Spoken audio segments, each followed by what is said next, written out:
Quando você profissional. fala em inteligência de mercado, você tem que buscar informações que na TV sempre trouxe a informação, né, o Serginho?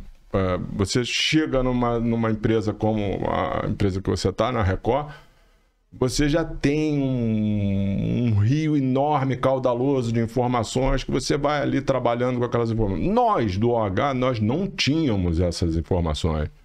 E aí precisamos de um iluminado que criou um instituto chamado InfoH, que trouxe um pouco de luz para o nosso segmento de mídia OH, né? Hoje eu consigo te falar que um circuito de LED nosso na Barra, ele vai te entregar 720 GRPs. GRP é um negócio que a gente não tinha. A gente falava de fluxo, fazia uma suposição sobre impacto. E GRP é uma linguagem da televisão de sempre, né?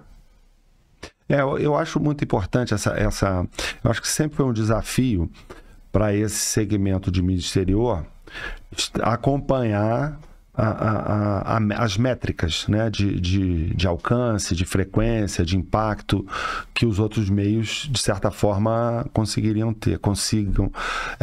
tinham. Eu acho que o nosso amigo Laércio, ele realmente, do InfoH, ele é uma máquina, né, de conhecimento desse setor.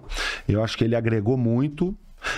E a gente tem que olhar isso num panorama que, desde lá de trás, quando veio a Cemusa, né, que trouxe o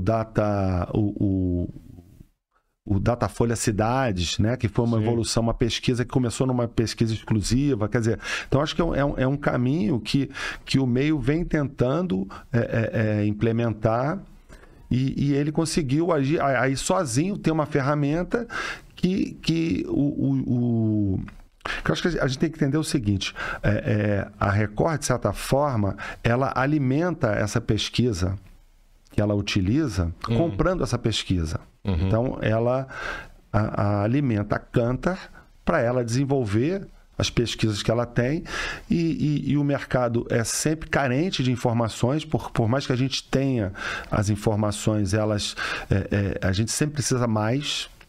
A gente precisa ter mais essa leitura omnichannel, a gente precisa ter essa leitura que a gente equipare os meios em si, né, e os impactos ali para ter essa leitura mais homogênea, né?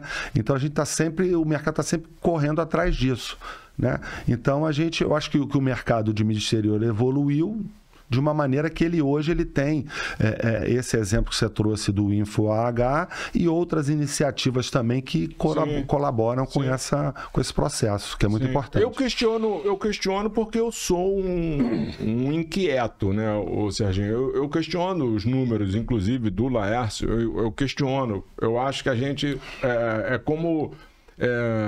se eu não estiver enganado, Michelangelo, quando fazia uma escultura, ele não olhava a forma da escultura, ele olhava as partes que eram excessos daquela pedra de mármore que ele tinha que desbastar. Então, nós, nesse processo de busca de informação, nós ainda estamos no meio do caminho, a escultura não está completamente pronta. Então, essas informações... A gente vai empilhando informações de InfoH, de Geofusion. Porque quando você entra na dinâmica da cidade, do movimento da cidade, eu acho que você vai ficar sempre carente. Nunca para, esse conhecimento, aprender nunca para. Porque a cidade é dinâmica. E como você se propõe a interagir com a cidade, de certa maneira, você vai estar sempre carente ali, porque sempre vai ter uma peça nova, né? Sempre vai ter essas coisas acontecendo. Então é sempre um desafio que você vai ter, né? Então vai estar sempre tendo que correr atrás mesmo. Sim. E você tem regiões da cidade, uma cidade grande como a nossa aqui, Rio de Janeiro, como é São Paulo. São Paulo são vários São Paulos dentro de São Paulo. Rio de Janeiro são vários Rios de Janeiro dentro do Rio de Janeiro. E aí, quando você faz estudos de métricas, isso não é um dado que vai perpetuar. Esse dado vai mudar o tempo todo. A gente cita muito o centro da cidade. O centro da cidade tinha uma dinâmica que estava mudando num ritmo, vamos dizer assim, 1,5 vezes, né? Aquele áudio que você ouve 1,5 vezes. Veio a pandemia, o centro da cidade mudou completamente. Hoje, até interesse público, o gestor da cidade promove uma gentrificação no centro da cidade, propondo mudança de legislação para que a cidade receba, saia daquele um prédio que é estritamente comercial, ele possa ser híbrido, ser residencial. A tendência é essa, né? A tendência é essa, essa coisa residencial. E aí muda completamente o perfil demográfico daquela região, né? São a Barra da Tijuca. A Barra da Tijuca muda. Cada 10 anos a Barra da Tijuca é outra Tem Barra muito espaço, da Tijuca. né? Você está há muito tempo também aqui na Barra, né? Eu desde que eu casei em 2001, vim morar na Barra. Morei a vida inteira em Ipanema. Okay. E aí vim pra Barra. Gostei muito, mas demorei a me adaptar. Mas não troco a Barra porque eu acho que esse contato que eu tenho com a natureza, o que a Barra proporciona ali me faz muito bem, entendeu? Então essa coisa do centro, essa coisa mais urbana ali, na Barra você fica meio que tem um lado sítio ali, né? Onde você vive, né? Agora eu acho que o nosso centro da cidade, ele tem uma vantagem que ele também é orla. Então a gente tem um centro da cidade que também é orla. Uhum. Então acho que ele tem um valor agregado ali para a pessoa, para ser residencial muito grande. E existe essa tendência, né, de ter esses prédios, eles pegam o prédio e refazem o prédio e transformam, modernizam e trazem. Bem interessante. É um esforço grande do poder público, dando facilidades lá. Tem alguns lançamentos lá no Porto Maravilha, não sei se você conhece. Ali foi derrubada aquela parte do viaduto e ali virou uma esplanada linda. Uhum. Aquilo ali é lindo, desabitado. Vai lá onde tem a roda gigante até... Quando começou esse projeto, coincidentemente, eu trabalhava na DPZ e atendia a conta da prefeitura. Então a gente estava muito próximo desse movimento que, infelizmente, eu peno em dizer, mas a gente é um país fracassado, entendeu? Porque é um projeto, você vê o Conde, isso aí tem mais de 20 anos, era um projeto para revitalizar aquele centro, só que a gente não consegue fazer isso porque a nossa economia é muito sacrificada, né? A gente não consegue ter muito, né? Prosperidade, entendeu? Porque a gente não consegue ter um processo de educação, e aí é uma outra conversa que, infelizmente, é a nossa realidade que a gente tem que conviver. Mas vai andar, cara, eu vou te falar. Vai andar. A passo de cágado. Que vai andar? A passo de cágado. Que é isso talvez que a gente não é para mim, não é para você. Que é uma pena, porque a gente sabe que quando você empenha a sua energia, a sua experiência, a sua capacidade, você consegue desenvolver coisas muito mais rápido e muito melhores.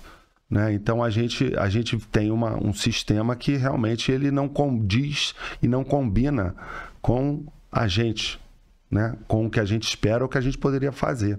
Então a gente tem que viver nessa coisa. Aí as pessoas ficam falando, vou morar fora. Porque, porque lá tem prosperidade e tal. Mas também não tem a sua família, né? Não tem a sua terra. Então, é uma questão de pesar qual o problema você prefere, né? Porque eu tenho amigos que falam isso também, né? Morar fora. Mas assim, você não pensa que você vai morar fora e chegar lá e não tem nenhum problema. Você vai ter outro tipo de problema, né?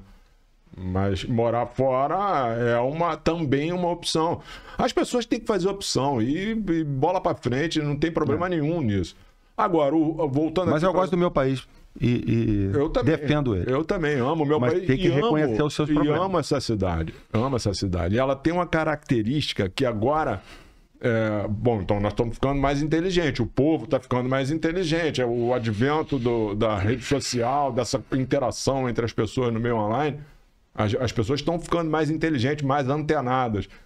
E aí chegaram-se à conclusão de que o rio, ele está de um lado água, de um lado morro, e uma tripa no meio. E essa tripa, ela veio progredindo do centro da cidade para o Flamengo, do Flamengo para Botafogo, do Botafogo para Copacabana, Ipanema, Leblon, chegou na Barra, está indo para o Recreio e vai até Santa Cruz. Qual tempo que isso vai levar? I don't know. Mas isso vai acontecer. E o pessoal está descobrindo que é muito melhor, isso foi também graças à pandemia, o pessoal está descobrindo que é muito melhor você gerar condição habitacional num setor da cidade que já tem infraestrutura de água, esgoto, saneamento, elétrica, do que expandindo para outros lugares, que é o que aconteceu. A gente aqui na Barra, né, cara? Até hoje tem esse problema de... não tem o saneamento adequado. Legal, é verdade.